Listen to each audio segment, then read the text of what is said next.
नमस्कार बच्चों, कैसे हैं आप सब। आशा करती हूँ कि आप अपने घरों में सुरक्षित होंगे। बच्चों, आज हम पढ़ने जा रहे हैं पर्यायवाची या समानार्थक शब्द। इनको हम कहते हैं समान अर्थ वाले शब्द। जैसे कि आप इन वाक्यों को देख रहे हैं, सूर्य निकल आया है। इस वाक्य को हम इस तरीके से भी लिख सकते हैं, सूरज निकल आया है। और ये जो वाक्य है दोनों ही तरीकों से सही है। तो इसका मतलब है यहाँ पर समानार्थक शब्द हुए सूर्य और सूरज। दूसरे वाक्य देखिए, सीता वन में गई। सीता जंगल में गई।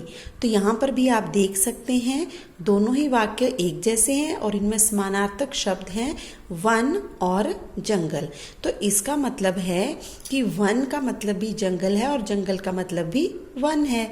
वैसे ही सूर्य का मतलब सूरज भी होता है और सूरज को हम सूर्य भी कहते हैं। तो ऐसे शब्द जिनका अर्थ एक जैसा होता है उनको हम कहते हैं समानार्थक शब्द। मतलब यहाँ पर वन लिखा हुआ है, इसका अर्थ भी जंगल है और जंगल का अर्थ तो जंगल है ही है। ठीक है, तो इस तरह के शब्दों को हम कहते हैं समान अर्थ वाले शब्द। अब हम कुछ पर्यायवाची शब्द देख लेते हैं। जैसे पहला शब्द है अग्नि। अग्नि का पर्यायवाची हो सकता है आग, ज्वाला। मतलब इन दोनों का अर्थ भी अग्नि है और अग्नि का अर्थ भी आग है। इस तरह से तीनों का अर्थ एक जैसा है, इसलिए ये तीनों ही समानार्थक शब्द हैं और इनको हम पर्यायवाची शब्द भी कहते हैं। इन सभी के अर्थ एक जैसे हैं। अंग, अंग को शरीर कहते हैं, काया कहते हैं, देह कहते हैं। असुर, असुर क्या होता है? राक्षस, दानव, निशाचर। ठीक है, जो रात को चलता है उसको निशाचर कहते हैं। अश्व, घोड़ा, वाहन, वाजी।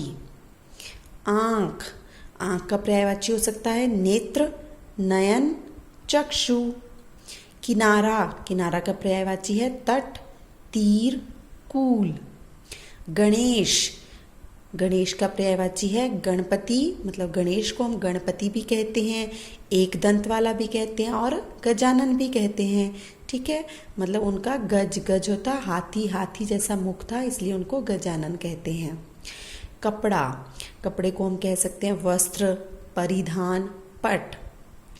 उत्सव, जलसा, समारोह, पर्व। मतलब अगर हम कहें पर्व तो वो भी उत्सव है, समारोह कहें तो वो भी उत्सव है, जलसा कहें तो वह भी उत्सव है।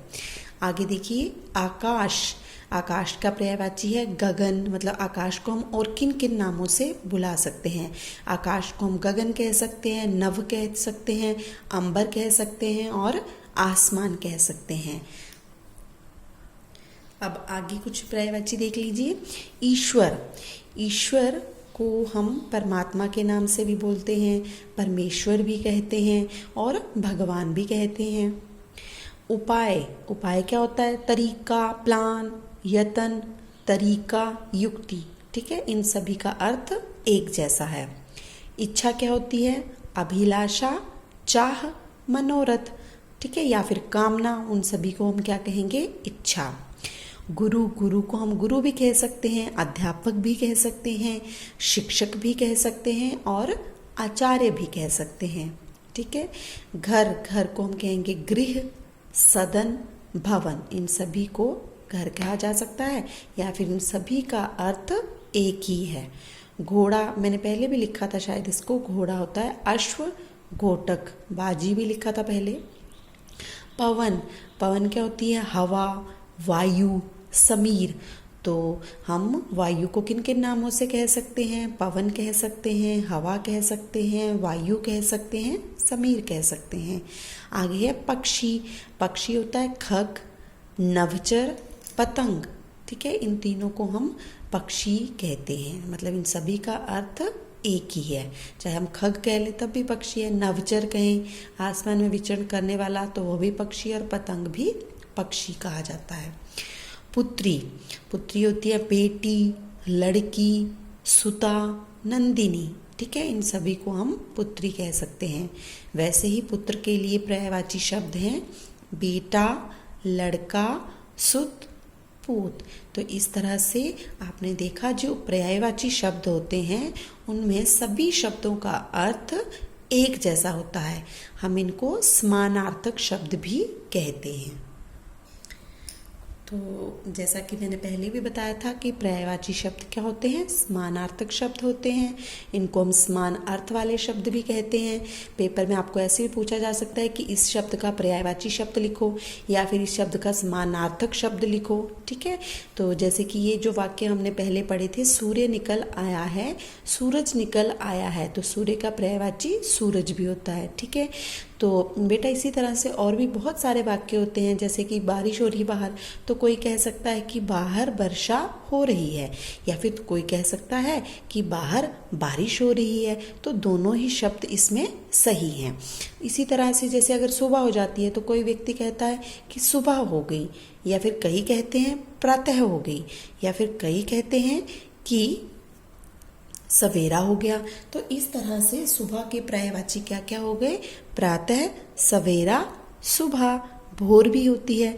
तो इस तरह से पर्यायवाची शब्द जो होते हैं उनका सभी का अर्थ एक समान होता है। ठीक है बच्चों, आशा करती हूँ कि आपको यह वीडियो पसंद आया होगा और आपको पर्यायवाची या फिर समानार्थक शब्द के बारे में अच्छी तरह से जानकारी हो गई होगी। बच्चों इसमें मैंने सारे के सारे पर्यायवाची शब्द नहीं लिखे हैं, आपने भी कुछ शब्द अपने तरफ से ढूंढने हैं और 10 शब्द आप अपने आप पर्यायवाची शब्द लिखेंगे। धन्यवाद बच्चों।